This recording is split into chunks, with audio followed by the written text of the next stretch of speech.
राधे राधे भैया सभी को। मैं आपका दोस्त संतोष आपके लिए दो कहानी लेके आया हूँ जो हमारी ज़िंदगी में बहुत महत्वपूर्ण रोल निभाती है। एक सेठ जी थे,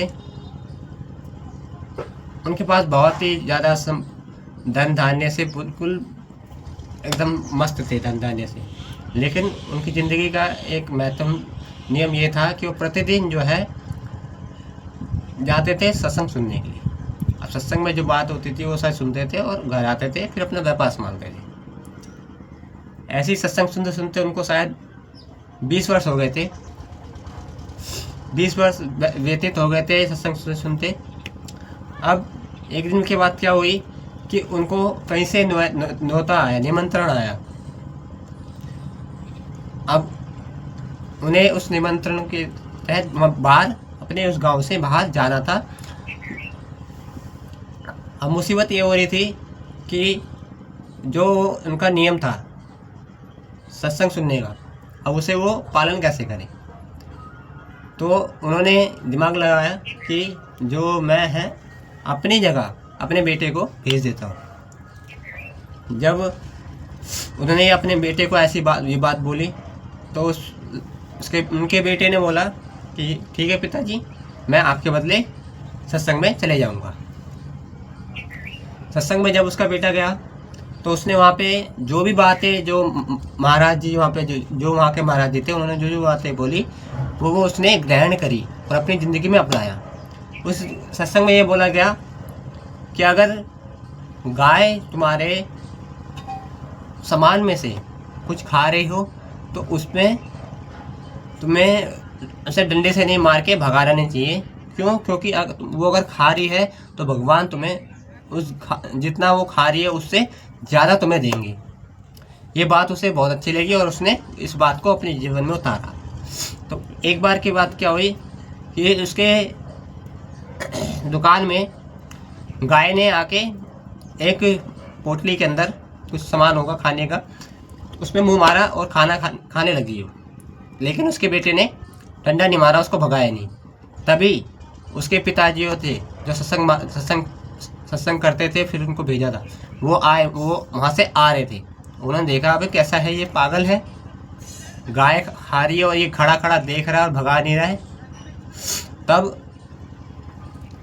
उसने उस सेठ जी ने अपने बेटे को बोला कि अभी तुम पागल वागल हो क्या हो, जब ये गाय तुम्हारे इसमें से कुछ खा रही है तुम उसे मार के भगाते क्यों नहीं। तब उसने समझाया कि पिताजी सत्संग में तो ये बात बताई गई थी कि अगर गाय कुछ खा रही है तो उसको मार के भगाना नहीं चाहिए, भगवान ना हमें इससे और ज़्यादा देंगे। तब सेठ जी ने बोला अरे ये सारी बात जो है खाली सुनने भर की है और कुछ इसका काम नहीं होता इन बातों का। तो अब मॉरल ऑफ द स्टोरी ये है कि हम जैसे सत्संग में सुनते हैं हमें वैसी चीज़ें अपनानी चाहिए। जहाँ देख सकते हैं सेठ जी जो थे वो 20 साल से खाली सत्संग में जाते थे और आते थे, वो और कुछ ग्रहण नहीं करते थे। लेकिन ऑन द अदर हैंड जो उसका बेटा था वो जो है सत्संग में गया, पहली बार ही गया, लेकिन उसने वो बातें ग्रहण भी करी। तो जो अच्छी बातें हैं हमें अपनी ज़िंदगी में ग्रहण भी करनी चाहिए। ये नहीं कि हाँ खाली ये सुनने की बात है, चल छोड़ो, सुन लिया, इस कान से सुना और इस कान से निकाल लिया, भगवान ने हमें कान इसलिए दिए इससे सुनो इससे निकाल, नहीं, हमें उस बातों को ग्रहण भी करना है। तो पहली कहानी ये थी, मैंने इस्कॉन द्वारा एक आई थी उस पर सुनी थी। दूसरी कहानी में भी एक सेठ जी है, सेठ जी बहुत फेमस सेठ जी है। तो सेठ जी जो थे बहुत, उन्होंने भी धन कमाया सत्संग वाले सेठ जी की तरह, लेकिन कभी भी हरि नाम नहीं जपा। अब एक दिन क्या हुआ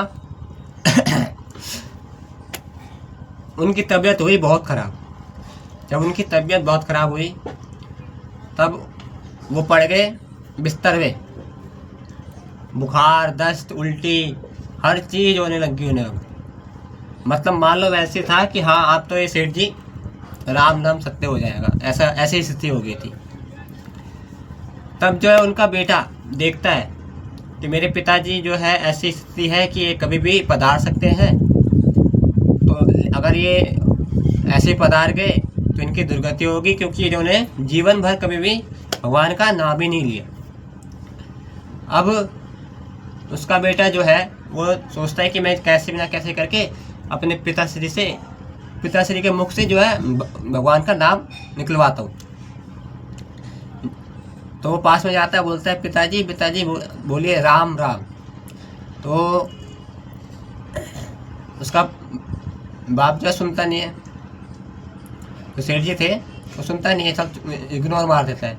फिर दोबारा बोलता है पिताजी बोलिए राम राम, फिर इग्नोर मार देता है। जब तीसरी बार बोलता है कि पिताजी पिताजी बोलिए राम राम, तो वो उसे गुस्सा आता है और गुस्से में उसको अपने इतनी गाली देता है और धक्के मार के भगा देता है वहाँ से।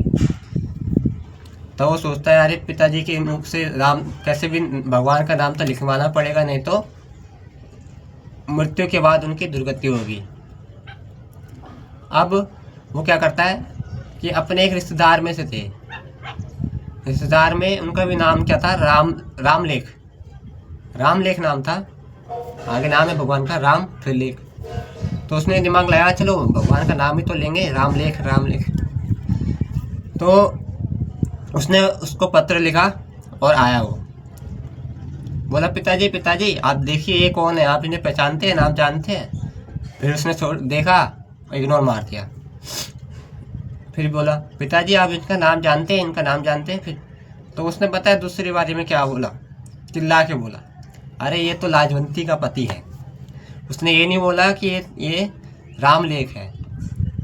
तो मतलब आप समझे मोरल ऑफ द स्टोरी यह है कि जो लोग कहते हैं ना कि हम मरते समय अंतिम समय भगवान का नाम ले लेंगे, नहीं भैया तुम ऐसा नाम नहीं ले सकते।